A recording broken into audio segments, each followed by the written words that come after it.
Hey, boys and girls. Hope you're all doing well. Having a relaxing Sunday. Since we didn't get a chance to meet this past week, I wanted to just take a couple minutes, shoot out a quick video. Hopefully we'll keep this somewhere around 15 to 30 minutes, but wanted to give you a brief introduction just in what I hope to accomplish from this group and what I think it can really do for all of us, both professionally and personally. So also I'm going to be doing hopefully a lot more traveling here in the near future. So I wanted to kind of test out a digital format, see what it might look like to do this thing via Google Hangouts, Skype, whatever, and then hopefully record it and be able to play it back later. So this is very preliminary. I have no idea what the audio production is going to be. I'm using a microphone, so hopefully the quality is going to be good enough. But Josh, I may have you kind of help me out eventually, just so we can really fine tune this thing. So I'll probably be looking away from the screen a lot because I have an agenda kind of over on another monitor. So anyway, here's kind of big picture stuff. So what is this group, right? And I'm going to share this agenda as well, so we can kind of work through each point. So what is this group? This is a mastermind group. So this is something that I've been exposed to more and more in the recent past here, just in people that I've been reading about, in some friends, mentors, family, people who have either achieved great levels of success or are striving for immense levels of success. They all talk a lot about how network is so vital, and a lot of them have these groups in which they interact where they're able to get in a room with people that they want to emulate, who are encouraging, and who are running after the same thing, and they can work through some really tactical things, really practical things with their business, like what does increased lead flow look like, and what are some new marketing strategies. But they also talk about kind of bigger picture stuff, like how do you continue to be motivated when you face adversity and things like that. So my hope here is that since we're all, really, really good friends, we can now incorporate a business dynamic and can use our great relationship and hopefully this new safe and encouraging space to encourage one another and I guess most importantly, to kind of maximize our businesses or potential businesses and really just start getting after it. So hopefully, ideally, not hopefully, but what we're going to do here is we're going to achieve massive levels of success together. And really the thing that I want to communicate here is I don't have this whole thing figured out, right?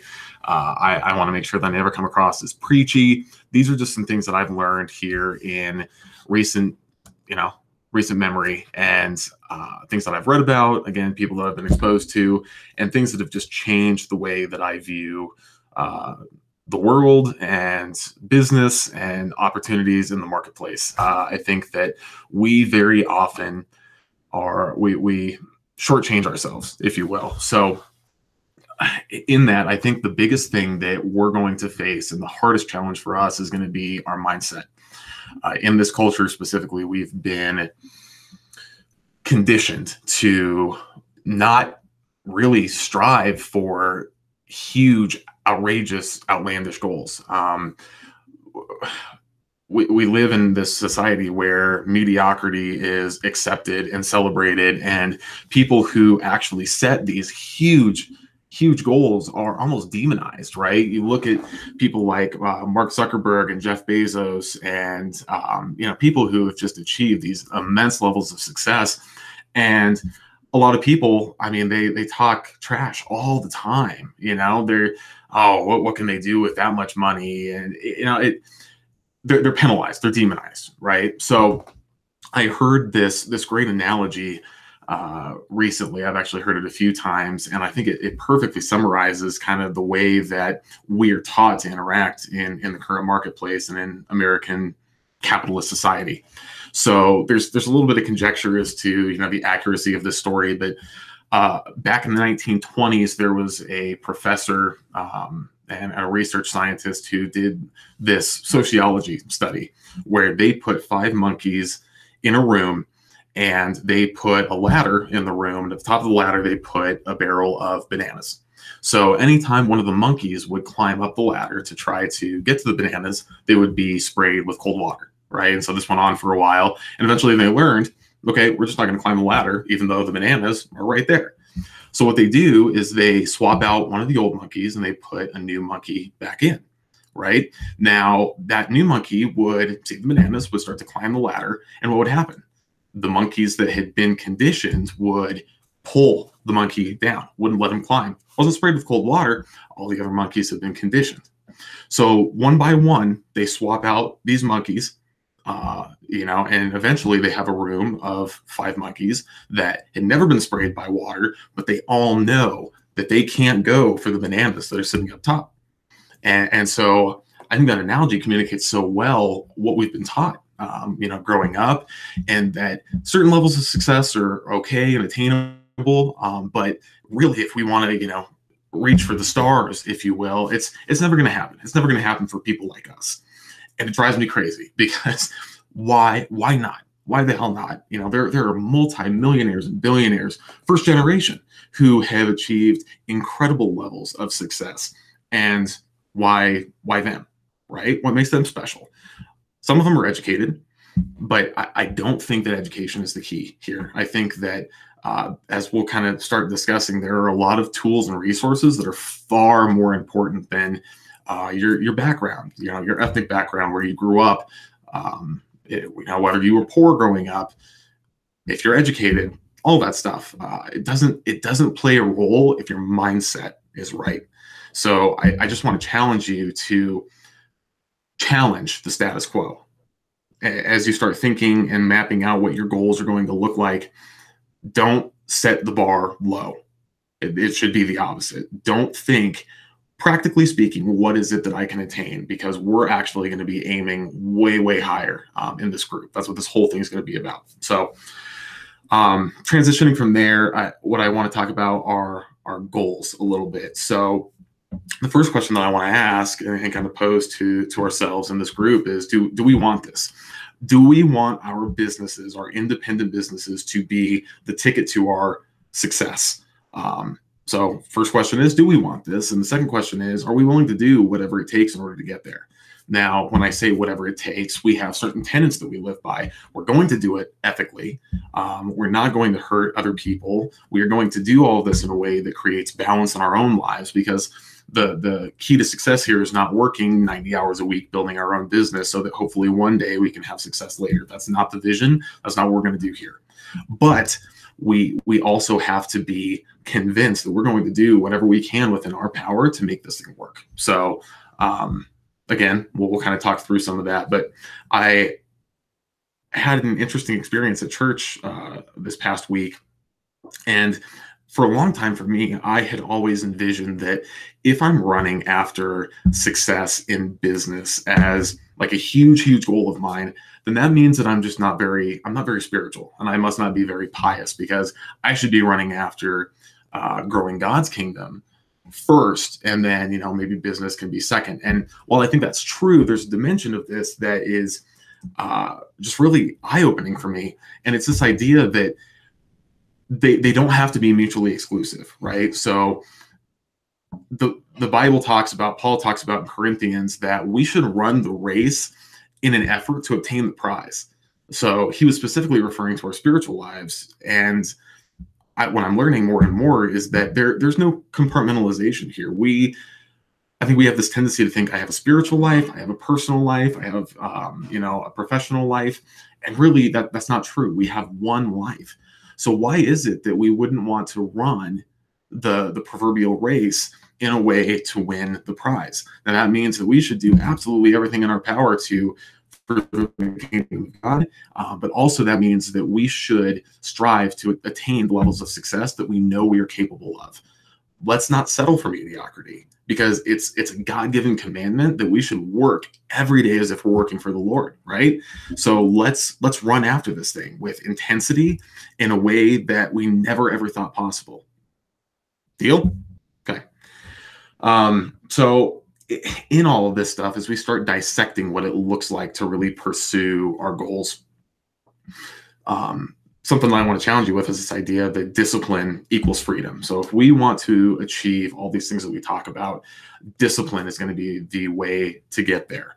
And it's one of the things that I've struggled with my entire life. It's something that I've only been learning in recent years, and I still struggle all the time. But what I'm learning more and more is that if I can attain discipline, or the more disciplined that I am, the more successful I become in every area of my life. And it actually gives me the ability to pursue the things that I want to pursue. And I know that without doing those things, there's no hope of me attaining my goals, period. So if I'm not physically active and physically fit, if I'm not eating right, if I'm not getting up at a reasonable hour every day and have a routine and focusing a certain amount of hours on my professional life, all those things, if I don't do those, I will not be successful, period. So we're going to talk about that very, very heavily in this group because it is so foundational to everything that we're going to do. What I would encourage you to do is look through, there's a couple books. One of them I've read, one I've just heard about. Miracle Morning by Hal Elrod was a great eye-opening book for me. And it talks very, very practically about morning routines. So journaling and gratitude and affirmation lists and visualizations, what we're going to attain, and actually putting our minds in a place that is like we've already achieved it. So things like that. It's a very short read. Jay can certainly speak to it because he read it and it had some monumental changes that occurred in his life as a result. And then the other one is Daily Rituals by Mason Curry. Again, this one I have not read, but I've heard great things about it from other authors that I do read. And it's one that's on my reading list. So would encourage you to check that out. So moving on, I want to talk very practically about goals, the goals that we're going to set for ourselves personally, professionally, financially, and those are the ones that we're going to talk most heavily about in this group. So I'm going to shamelessly plagiarize from Flatirons because another series that we worked through recently was just talking about this all-encompassing vision for life, and I love it, and I think it applies very well to goal setting. So there's a three-pronged approach. One is vision, the next one is intent, and then the other one is strategy. So vision first, what is it that we're running after? What does success look like in every area of life? Spiritually, professionally, financially, personally, relationally, all of that. So we're going to very clearly define what that looks like for us and what we want it to look like for our families. The next one is intent. Intent is, are we willing to do whatever it takes in order to achieve that vision? And again, going back to mindset, it becomes such a critical component because setting the goals is one thing, but actually committing to doing whatever it takes to attain them, it's different. And it takes effort and it takes courage and it takes tenacity because we're going to face adversity. So that's another thing we have to be very cognizant of. And then the last one is strategy. And that is one that I tend to focus on the most heavily, but it's very important that one comes at the end because the strategy and the practical steps, what we're going to do to achieve it, while that's important, it's not the most important and it comes last. I have a tendency to get mired in the details. So when I think, okay, I want to, just for fun, I want to buy a jet, right? And I want to buy a jet 10 years from now. And then I start thinking, well, how am I going to do that? Jets cost, I don't know, $10 million. And so that means that if I want it 10 years from now, I need to start generating revenue right now. Like, once I start doing that, I get lost. And then I start having this idea that, maybe that goal is just unreasonable and it's not attainable. So I should probably just back off the expectations a little bit. And no, that is exactly the trap that we're going to fall into if we take that approach. So vision, intent, strategy needs to come last in order to be effective. A favorite author of mine, Grant Cardone, and I recommend his book, The 10X Rule, because it talks a lot about the expectations that we have on ourselves with our goals and what it looks like to actually set that bar really, really high. And he has these basic tenets for goal setting that I love. So I'm actually going to switch back to the screen here. So if you look here, the first one is never lower your target or goal. So this is one, again, that I struggle with really heavily when I start thinking about it too often, or if I'm not achieving the results that I want to in pursuit of this goal, is I start thinking, well, maybe it was just too high. this goal was way too high. I was never going to attain it anyway. So I'm going to change the expectations. We have to avoid that at all costs, or else we're never going to actually achieve what we want to. Then the follow-up here is increase the level or increase the activity to acquire the goal. So if our results aren't looking the way that we want it to, the result is not, let's go ahead and back off the expectations or lower the target. It's no, we're going to increase the activity in order to meet our expectations. Again, fundamental difference from everything that I grew up believing and understanding about the world, and something that I struggle with all the time, but something that I'm trying to be very, very aware of. This is just kind of a side note, and this is something we're going to talk about a lot when we think about these preliminary goals for ourselves and specifically for our businesses. I get trapped in this idea that if I don't have access to money and capital, I'm never going to be able to build my business in the way that I want. And it's not true, because yes, money is a resource and it becomes a very valuable resource, but we have other resources available to us that can also achieve the same levels of goals. The first one is energy. Energy is critically important. We have, virtually unlimited energy that we can invest into building our businesses, and that comes from us. We're the ones that can provide that resource, and the limitation is based solely on us. And then the other one is time, right? So time is a very finite resource, but it's something that we have. And so it's another resource that we can invest, and we don't have to buy into the delusion that we need money in order to accomplish this. So the next basic tenet from Grant Cardone is write down these goals daily. So he's huge about physically writing them down. I don't do that. I probably should. I think it would help reinforce them. I've got a list of about, I think probably 20 goals right now, and different periods of time in my life when I want to attain them, focusing really heavily specifically on the next year. But I just review those. I review those every day. I read through them, and it helps kind of reinforce, why is it that I'm getting up and investing time into building this business? What's the end goal here? And it helps keep me motivated. Another one that he suggests is get the family involved. I think a lot of us have to be very careful about this one. The goal is get everyone involved so that you can, first of all, have support, but also have that accountability, right? And so if I say, hey, I'm going to spend, the next 2 weeks blowing up my lead list. I'm going to make 1,000 phone calls if that's what it takes. But I spend an entire day on Sunday on the couch, aside from a rest day, right? Because those are really important. But if I spend, 2 or 3 days in a row just binge eating and watching Netflix, then I have some accountability from someone going like, hey, well, what the hell are you doing? This is not congruent with what you said you want for yourself. So on the flip side of that, though, I think if we talk about unreasonable goals with certain people in our lives, we will have the tendency to be exposed to those detractors, right? The people who are going to tell us that it's unreasonable. How the hell are you going to do that, right?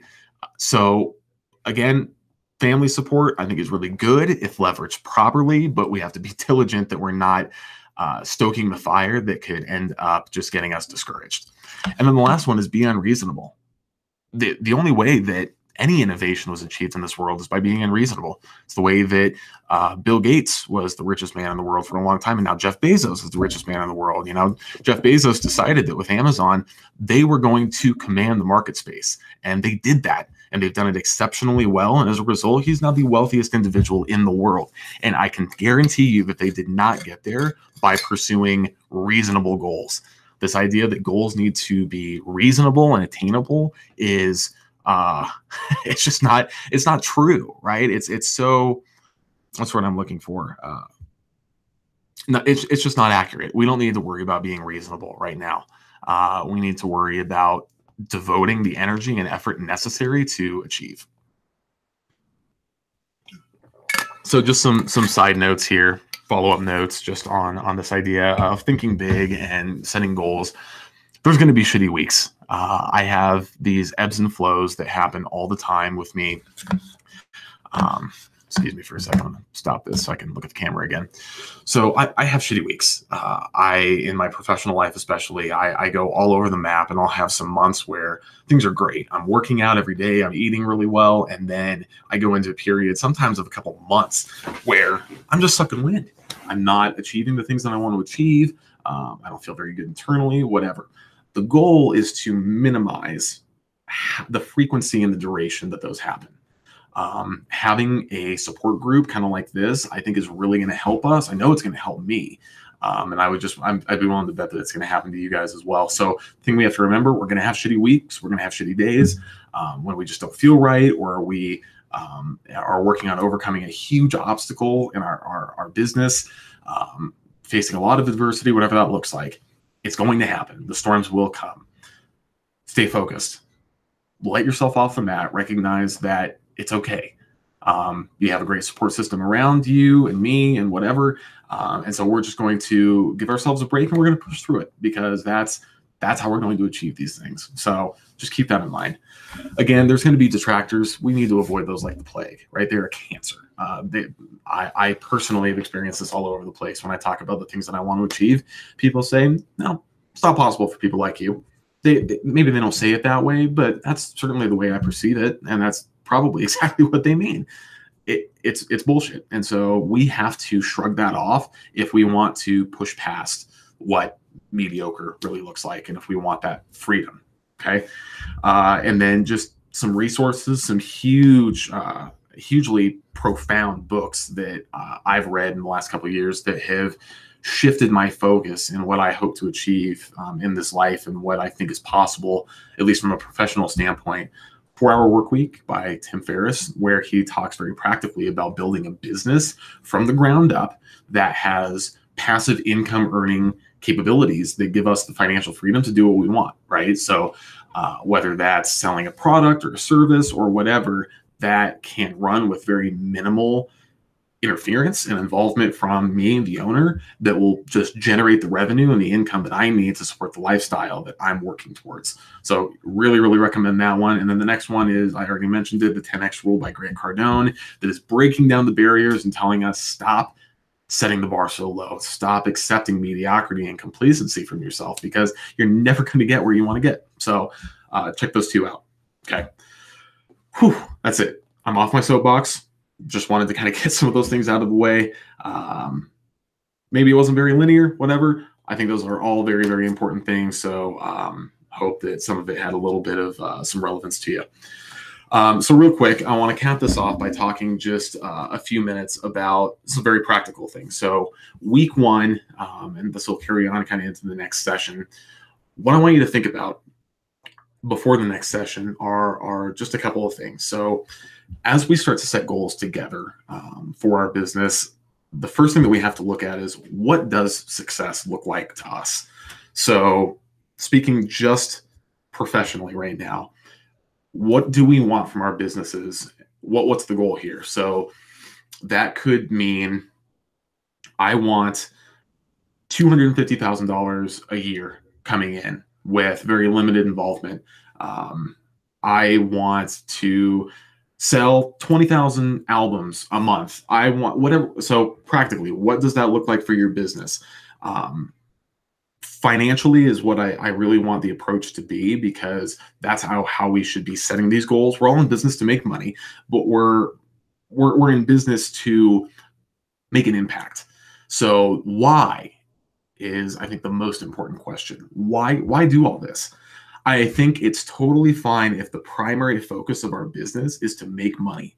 If we have the opportunity to make an impact with our business directly, that's fine. And I think that's really good. What I found for me is I don't know if that's the case. I want to build my business so large that it generates the financial freedom that allows me to then go out and pursue an impact that I know God is calling me to, and that I know I can be very actively involved in. So play those out, right? Think about the why.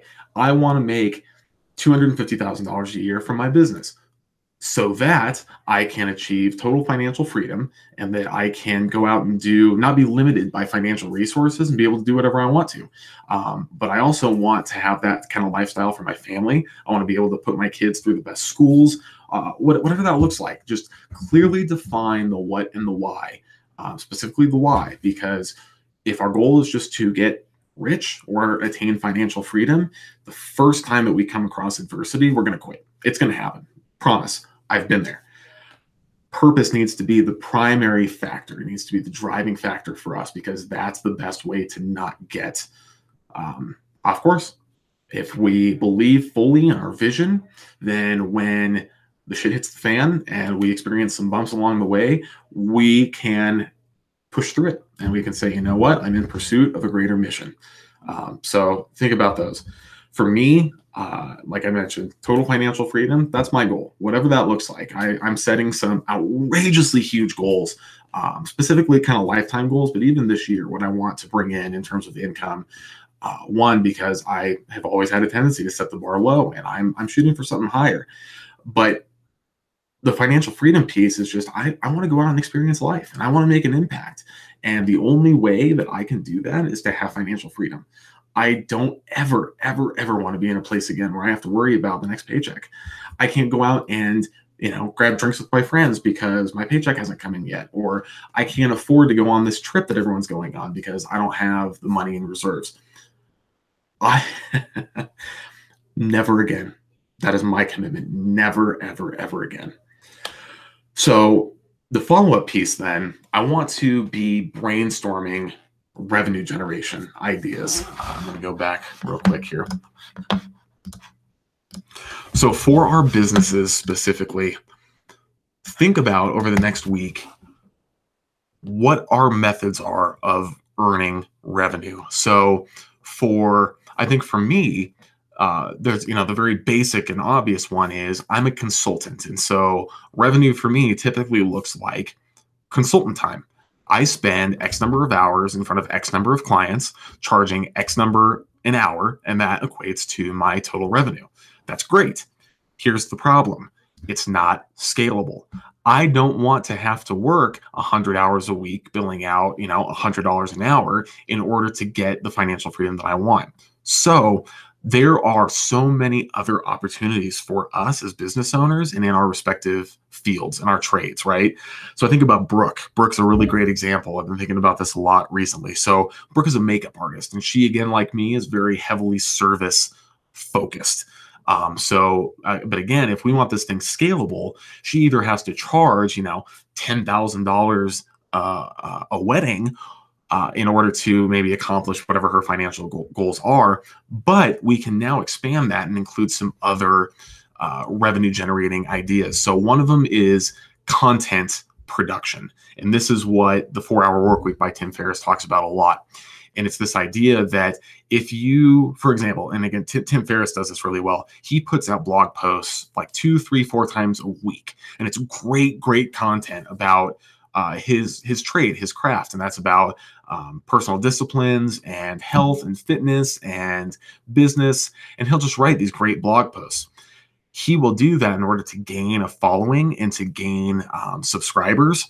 But he also puts out books and certain select pieces of content that he actually sells. That's how he generates his revenue. And he says, look, I put out all this free content, but this particular piece is very, very good. It's the golden nugget. And so I charge for it. Charge $5, $10 for a digital download, right? And your loyal fans are more than willing to pay for that. So that's an example of, a unique revenue generation opportunity.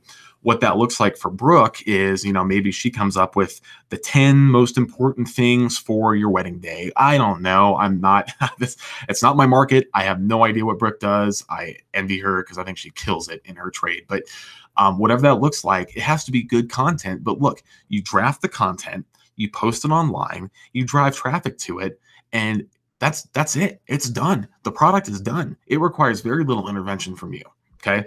So that's one thing to think about. The other one is if you're putting out this great content and you achieve a huge number of subscribers, there's nothing wrong with bringing on sponsors.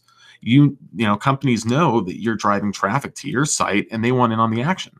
So if there's something that is congruent with your mission, like Brooke, for example, might be makeup, she could then put a specific makeup, what would you call that, a manufacturer's ad on her, maybe not her website, but maybe a newsletter that she sends out, whatever. For every time that it's viewed by somebody, she collects 50 cents. Every time that somebody clicks on it, she gets $3. But every time someone buys a product through that ad, she just collected $25. Multiply that by potentially hundreds of thousands, maybe millions of subscribers, you have revenue, you have income from sponsors. And then again, products are a great way. Maybe Brooke even decides that she wants to start her own makeup line, and she gets really great relationships with a makeup manufacturer and something that she helped design. And because her brand and her reputation is so well respected in the industry, people will buy it because they trust her. So again, just big picture things. Think about what that looks like for each of us in our trades. So I know for me, again, service is my highlight, but I can put out unique content. I can maybe put together like a guide for marketing strategies, whatever that looks like. The goal is to make sure that this thing is scalable. I want income for me to come in a passive manner so that if I have a client approach me that I really want to work with, I have the time where I can go actually pursue that, because that's my passion. I love coaching. I love building business. And so, hopefully maybe Google comes to me one day and says, we know that you are a master in your craft and we want to pay you, $10,000 an hour to come in and help us identify our shortcomings. I want to be able to go do those things and not say, no, look, I'm already booked out because I'm providing too much service. So think about that. I want to talk about all of these potential opportunities very heavily next week, and then we're going to talk about some action steps and how to get after it. The last point that I want to make is I want to highlight the opportunity here, because, again, I have a tendency of cutting myself short and thinking that some of my goals may not be attainable. But just as a point of reference, I want to use Brooke as an example. Okay. In the United States, active population is 320 million people, give or take. Okay. Brooke's demographic is about half of that. That's females. And about half of that is females of makeup wearing age, right? So I don't even know what that looks like. Forgive me here. We're going to take 320 million divided by 2 divided by 2. That's 80 million people, right? Brooke's target demographic is 80 million people. And let's just pretend for a second that she's only looking at people in the United States, okay? Let's say that Brooke has a $10 digital download. Great content, okay? Let's say that Brooke sells that to 100,000 people. Brooke just made $1 million. There's virtually no overhead associated with that. Maybe some credit card processing fees, right? But she drafted the content. People downloaded the content. 100,000 people is so obscenely small in comparison to the total market potential. So again, this is where effort really becomes critical. I don't know what it looks like to get Brooke's material in front of everybody's eyes. Social media is going to be a huge component, not my area of expertise. In fact, I'm really excited to kind of pick Brooke's brain about how her knowledge can help the rest of the group, because I think she's very, very well versed in this. But we can all sell to 100,000 people, especially in a virtual world. This is not difficult. Forgive me. It's difficult, but only in terms of discipline. It's very, very feasible and it's very attainable. So I just wanted to point that out. $1 million is doable this year, at least for Brooke. I think we can take that same principle and apply it to all of us. And I think that we're still, we're shooting for something good here. And I think that by the end of this year, we are all going to be financially independent and able to devote all of our energy and attention into building our businesses and not working for anybody else. My goal is I never want to work for anybody ever again, not unless the benefits are very specific and unique. I'm tired of chasing the corporate dream.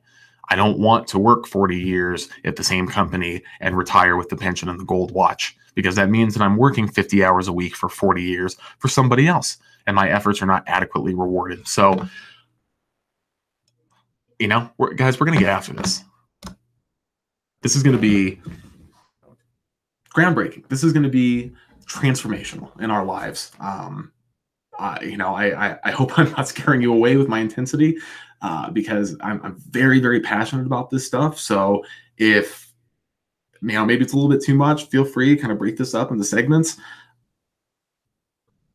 man, guys, I'm excited. I think that some great things are on the horizon for all of us. So next week, I don't know what everyone's availability is. We'll talk through the specifics, but it may have to be a virtual meeting like this where we all just kind of get together, jump on, even the phone. Let's just talk through some of this stuff and let's get some action steps in place and what we're going to do this week to build our business or launch it. I know some of us are in earlier stages than others. I know for myself, I'm still at the very ground level. So there's a lot of framework type stuff that I still need to do. So guys, love you. Thanks for taking the time to listen. Again, very, very excited to pursue this opportunity with you guys. I think it's going to be great. It's going to be great for all of us. So I will catch you guys soon.